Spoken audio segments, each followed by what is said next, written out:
Hello everyone. Today we will discuss about the difference between call by value and call by reference.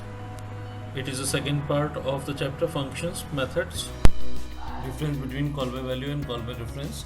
First point is in call by value any change made in formal parameter doesn't reflect back to the actual argument. Whereas in call by reference any change made in formal parameters reflect back to the actual argument. In call by value, as a copy of the argument is passed, hence it requires extra storage. Whereas in call by reference, no extra storage is required as the reference of the actual argument is passed. Reference means memory address. In Java programming, all primitive data types are passed by value, whereas all reference types like array objects are passed by reference.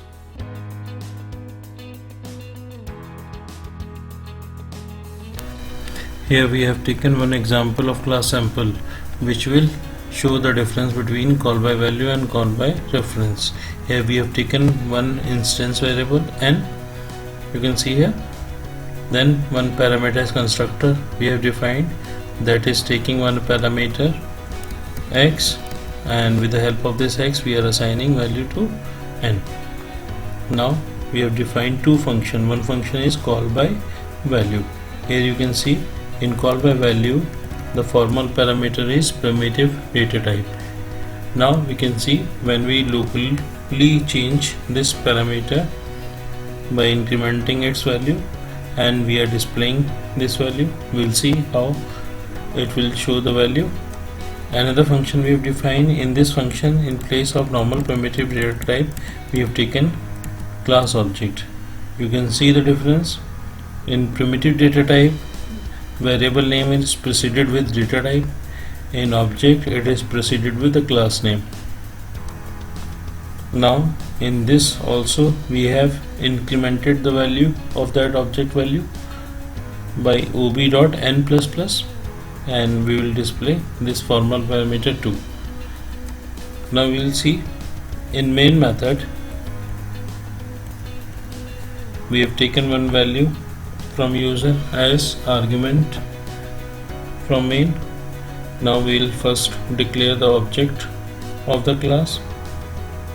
Now in call by value we will display the actual value of instance variable n, and we all know as instance variable can be invoked inside static method with the help of object only. So that's why we are writing s.n. You can see here s.n to call that n. Now we will display this value before and after execution of this function. So first we will display the actual value, then we will call the function, then again we will display the actual value to see whether any change made or not. Same we will do with call by reference. Here also we will display the actual parameter, then we will call that function call by reference, and again we will display the actual value to see the change. Now in both call by value and call by reference you can see the argument difference. Here we have assigned primitive value n, and here we are assigning object. So this is call by reference. Now we'll see how it will execute.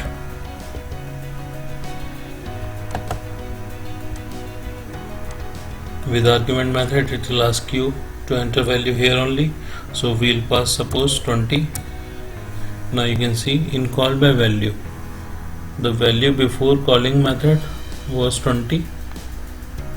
In local variable for x the value changed to 21, but again when we try to display the actual value it remains 20, so there is no change in actual value. In case of call by reference you can see actual parameter value was 20, then for local object value changed to 21, and you can see for actual object after calling that function value changed. So this is the difference, that any change made in formal parameter does not reflect back to actual parameter in case of call by value, but in case of call by reference, any change made in formal parameter reflects back to actual parameter.